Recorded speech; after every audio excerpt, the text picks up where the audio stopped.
It's called Persona 3 because you have to buy the game 3 times.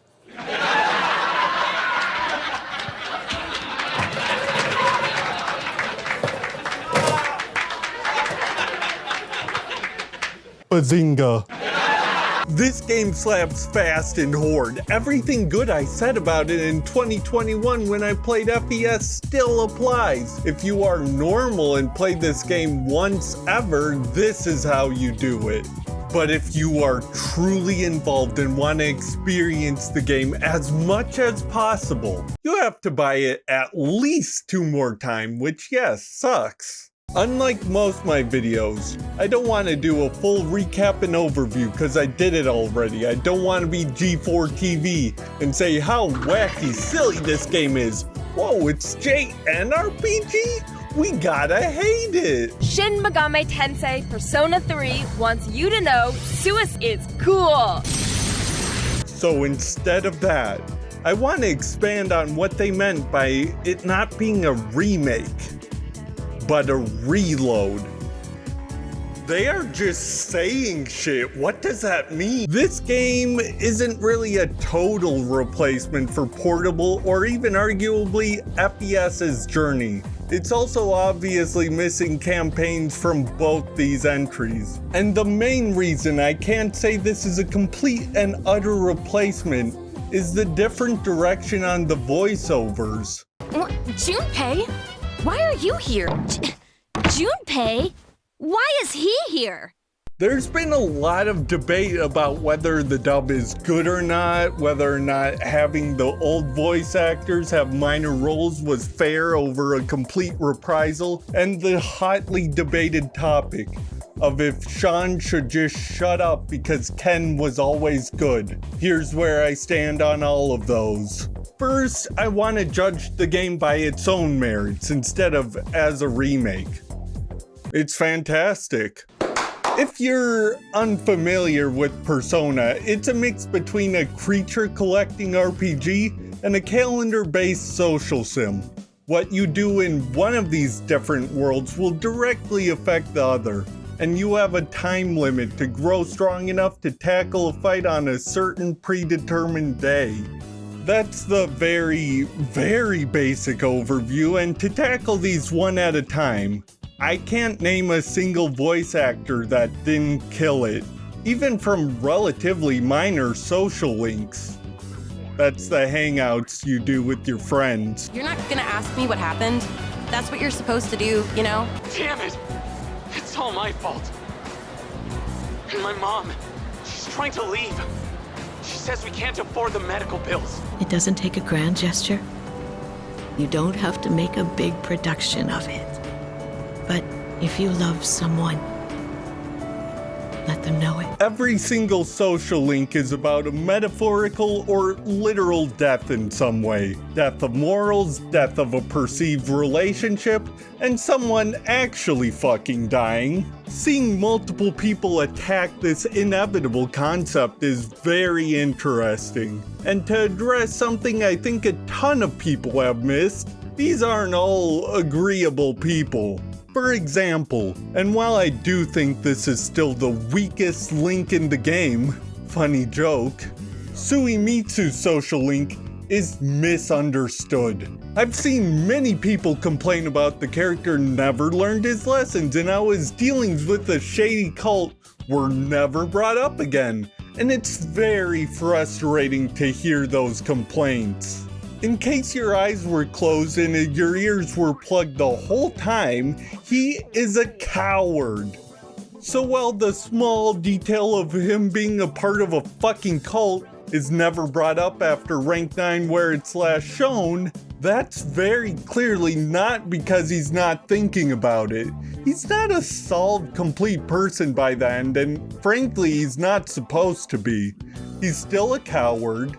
So while he talks around it, of course he's not gonna bring it up, that's the character. Additionally, I've seen people remark or even complain about how weird it is that the best option, quote unquote, tends to not give you points. The thing is, you don't get points in real life. for being a logical smart guy. You get points by sucking their dick. The point of these interactions in 3 is never to say the correct thing, but the thing the character wants to hear from you. As an example, by the time of the tower social link, your friend collection should be massive, more friends than even I have in real life, which is so many. However, when he questions if you have friends, it's easier to just say, yeah, nobody likes me. It's more straightforward, which is what he wants to hear, straight into the point. It's not correct, but it's what he wants to hear. That's primarily where I think 3's social links differ from later entries. You say what this flawed mess of a person wants to hear, and let them guide themselves through experience. You aren't their messiah. They don't know what you're doing behind the scenes. To them, you're just some guy. I also have no other place to put this, but please at least look up Portable's FemC exclusive social links. You may have heard, haha, Ken's is weird, which to get to the point, it is, and I hate it even without the romance route. But the Hermit social link is one of the best in the series. It's just genuinely so good. Oh, you gotta check it out. To move on to the other world, crawling the singular dungeon is great. How it works is Tartarus shuffles around each day. That's familiar, but contrasting with previous entries, once you reach a certain floor, it's set for the rest of your visit. The biggest obstacle to grinding forever in previous versions was your actual condition. If it was tired, your stats would be lowered and your opportunities for social events were limited the next day. Also, if your teammates felt tired, they would just fucking dip, so it was very difficult to consistently grind. This game obviously doesn't have conditions. They never returned in the series. So, yes, there's not a lot stopping you from just grinding endlessly, especially on floors where rare monsters are known to be. But Persona isn't that hard, man. Like, it's definitely an issue for super min-maxers that this is just solved in a really boring way. But as a casual player, I don't care. Overall, I think it's up to you to make an opinion whether that sounds good or bad. I like conditions, so I think this is more in the wrong direction, but they'd have to build the whole game around that, and they didn't seem willing to do that, so whatever. Now, my biggest other complaint is bosses.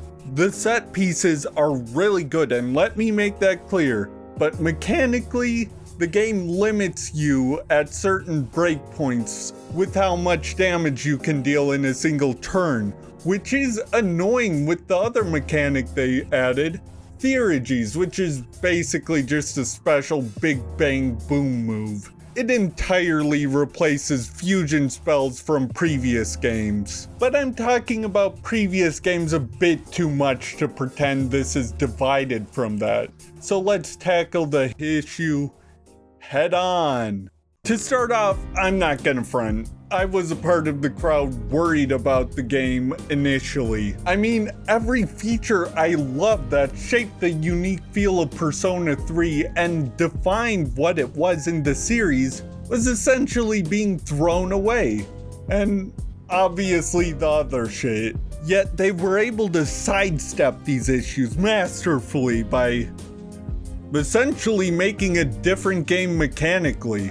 My biggest issue with 3 Vanilla is nighttimes felt kind of wasted. It's just buff your social stats or one of the 2 social links. This issue has been completely punted to the sun and killed and murdered in Reload.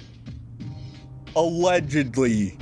We can't get the charges to stick. Dorm hangouts with party members, well, not very interesting narratively, like, we grew these vegetables. Hopefully I too can grow as a person.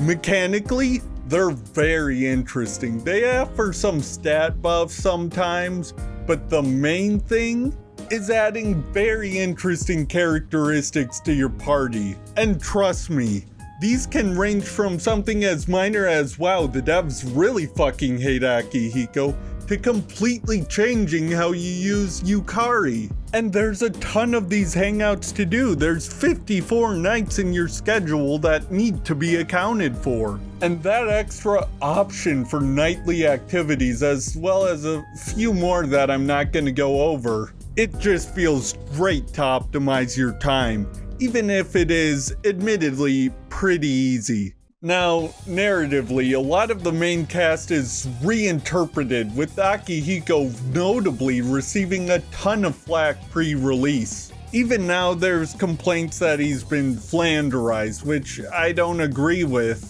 And that's something I want to go over. If anything, this game is shackled not in creation but in perception as a remake of 3. Nobody would be campaigning for a female lead or epilogue, or even in my opinion, different voice actors, if there wasn't a clear precedent set before this. So while as a standalone it is objectively a complete package, with the context of previous releases that exist, it is admittedly just disappointing.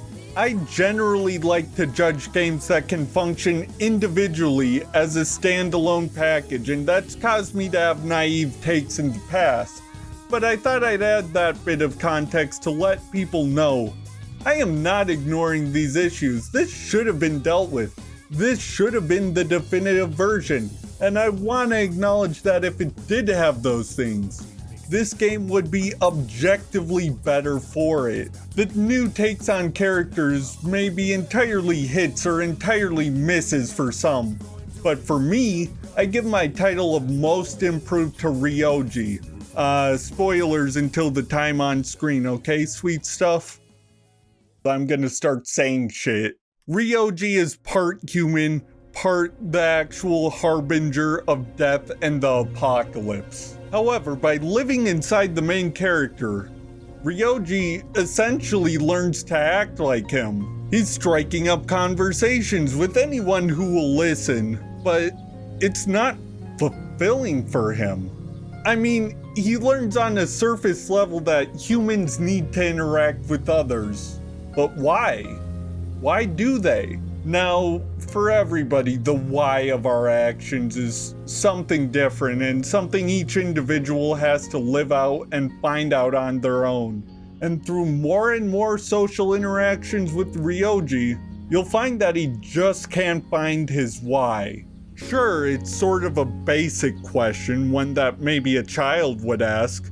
Again, it's something sad that can only be truly answered by just living, trying it out.